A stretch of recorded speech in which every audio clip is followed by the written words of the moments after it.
A fisherman was shot dead at a bar in Retreat, Little London, in Westmoreland on Boxing Day. He has been identified as 33-year-old Jamar Rankin of the community. Reports from the police are that Rankin was involved in a physical altercation with a man at a bar at 12:30 a.m., shortly after which loud explosions sounding like gunshots were heard. The now deceased was seen running from the said bar along the roadway and subsequently collapsed. Rankin was found suffering from a gunshot wound to the chest. He was assisted to Savannah Mar Public Hospital, where he was pronounced dead. A motorcyclist was shot dead by another along the Fullersfield Main Road in Grange Hill, Westmoreland on Monday. The deceased has been identified as 31-year-old Aldino Reed, otherwise called Dino, from Paul Island District in Grange Hill. Reports reaching Observer Online are that about 1:30 p.m. Reed was riding his motorcycle along the main road when he was pounced upon by two men traveling on another motorbike.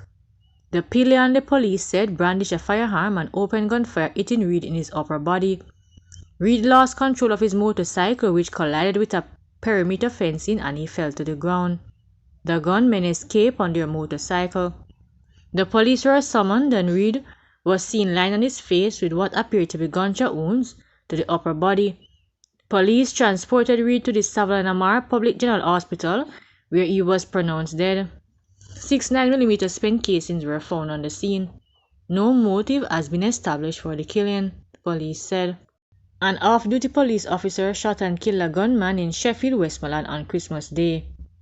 The deceased has been identified as 33-year-old Omar Brown from the community. Reports from the police are that the off-duty cop was at his home, standing at his gate shortly after 10 p.m. when he heard loud explosions, sounding like gunshots, some meters away from where he was standing. It is alleged that the cop then saw Brown running towards him with a firearm in his hand and ordered the now deceased to drop the weapon. Brown allegedly did not comply and then pointed the gun at the officer. According to the police, the off-duty cop, in fear of his life, pulled his Glock pistol and fired in the direction of Brown, hitting the gunman, who fell to the ground holding onto a black firearm. The firearm was thereafter seized and found to be a Taurus sh0t pistol with a serial number erased and loaded with a magazine with 3 live rounds. The police were summoned and the now deceased was seen lying on his back with gunshot wounds to the head and abdomen. He was later transported to the Savannah Mar Public Hospital, where he was pronounced dead.